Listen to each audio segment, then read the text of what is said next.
teams, online and real time. We really have changed the entire planet as we go through in the workforce. We look at them prior to our pandemic. We went through and being online, it happened, it was a certain percentage of all businesses. But now, after going through the pandemic that we just gone through, the reality of it comes down to is that now working from home or working online is actually commonplace, not just in the United States, but actually across the entire planet as you go through. We're going to rechange a lot of our thinking about working in the days to come. So this aspect of teams, especially online teams, really plays a major role in all of business, especially in business communication. So why do you form teams as you go through? You have a couple of things. One is improved employee morale because you're not the only one in the boat that's got the oar going in the water is trying to keep the boat going forward. You realize you're part of an entire team that's moving things forward. Data shows also that a group decision is fundamentally better consistently than an individual's decision. You may have a brilliant idea and one person, they just toss in one or two words and all of a sudden your idea dramatically changes and is better, and it does a couple things. It also gets them involved in the aspect of they're involved now assisting with the same decision, and they're part owners of it as they go through. It's called greater buy-in, increases productivity because now it's not just one person's vision. Now it becomes multiple people, and as the bigger the team gets, the bigger the buy-in, the more people committed to the concept, and the easier it gets to disperse throughout the entire organization as you go through. There's faster response as you go through. There's less resistance to change because now people know exactly what's coming down and why. And because of that, there's also less risk as you go through. Here is a theory that's been around a long time. And a lot of times when you say around a long time, that means because it's good common sense as you go through. It's called the 4 stages of team development. You'll hear it here. You'll also hear probably multiple times as you go through, if you decide to choose business as your pathway for your bachelor's degree, forming, storming, norming, performing. Of course, they all have an ing, which means your passive voice, which isn't necessarily all business, but it works as it rhymes. Forming, you go through, select the members, they become acquainted, and really they embark on a journey of all things to build trust between each other. You walk into a meeting, you stare at that person over there. You don't know what they're thinking. You don't know how they talk. You don't know if they're going to try to steal your power. You don't know if they're going to sit down and lie to you and you can't trust them. You turn your back and they stab you with it. You don't know anything about them. So then you sit down and start dialoguing with them. You work with them on the same project. You start understanding how they think. You understand better their motivations. It's all about forming. And then eventually you're going to come across something that here's a problem and you have conflict with them as a team. Maybe your team doesn't get along on the aspect of it, except this is a norm. You sit down and say, over here, this person disagrees. And you learn how each other talks and responds and what the strengths of people are. This one does detail, this one does big picture, this one does this over here, this one does that, this one has a cost perspective, this one has a marketing perspective. You start learning who they are as you go through the first time you go through a storming session. These last for a period of time, but really it's a natural course of events. And then finally, once you get through and you get through the first major problem, maybe your first second one, and you start functioning and you start solving problems for the team, then you just get into a rhythm as to how things work. And then finally, eventually you go from performing. Now, it'd really be nice because everybody wants everything done today and tomorrow. But let me tell you, to really have a good, solid, functioning team, I'm talking about a serious team, a council, or some type of organization that functions at a high level. It's not a one-year activity. Sometimes it's 2, and often it's 3 years before you have a good, solid, functioning team. They come together, everybody knows, boom, boom, boom. Decisions that would take 4 hours for somebody else takes them a half hour because they know who does what, when, how, and how fast and when in the process. That being said, forming, storming, norming, performing, it's a big deal. This is something that every business student needs to know, not just for this class, but for the reality of the practical application of academia into the workplace. Forming, storming, norming, performing. And now you have virtual teams, which is the next notch up.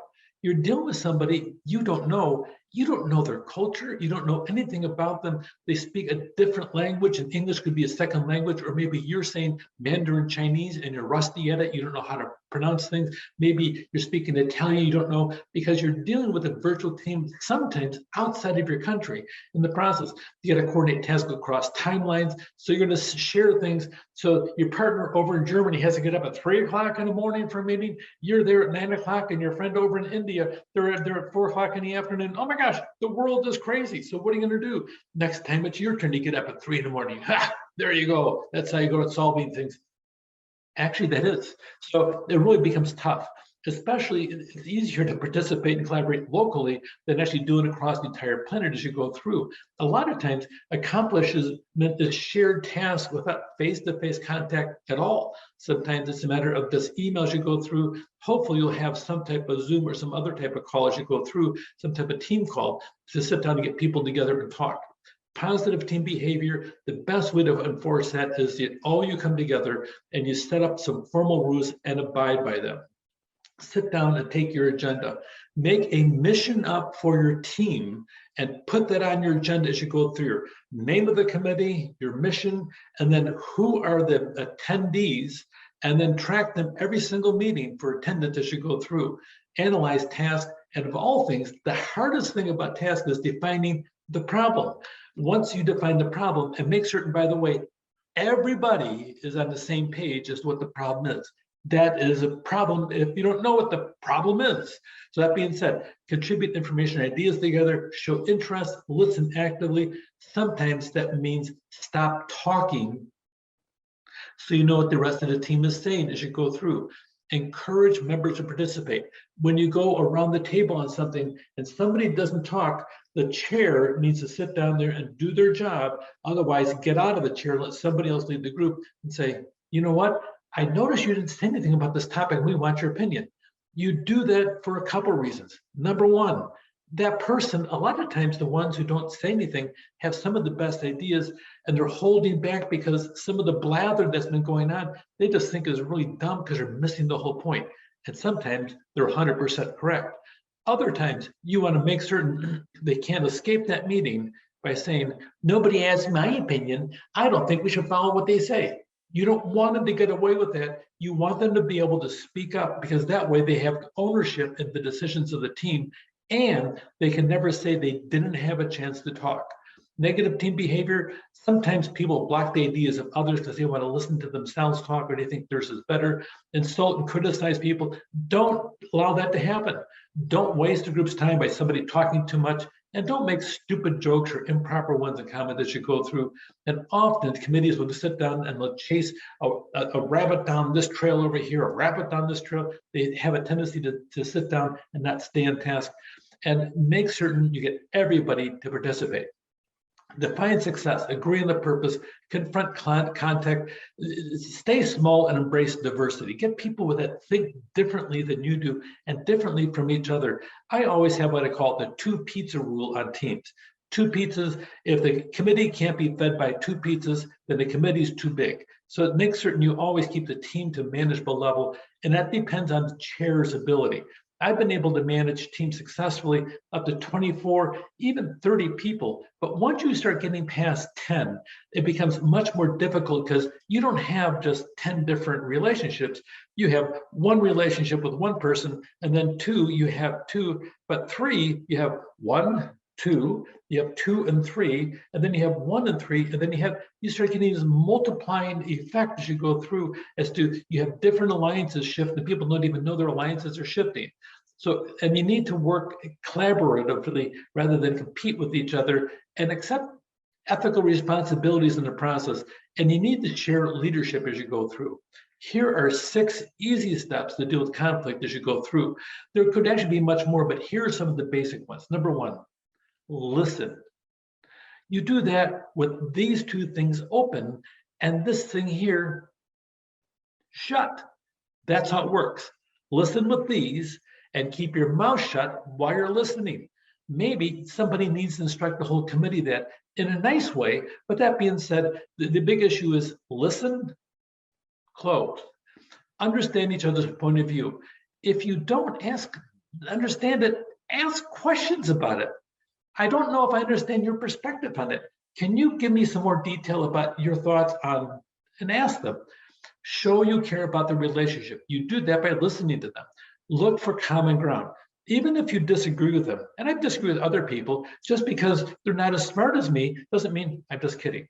Okay, but that aspect of it, you sit down there and you listen to them and say, well, okay, I can give on this. Can you sit down? Can we come to this over here and come up with alternatives as you go through?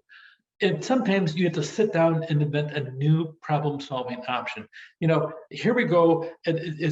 We all looked at these three solutions. Maybe there's a fourth or a fifth solution. Anybody else have some new ideas? And then sometimes you reach an agreement based on what's fair for everybody involved. Teams, online and real time, the 4 steps: forming, storming, norming, performing. Know them by heart, set team rules and keep them. And then probably one thing that on my little card here is listen with your ears, with your mouth shut. Conflict resolution keeps a team a team. Take care.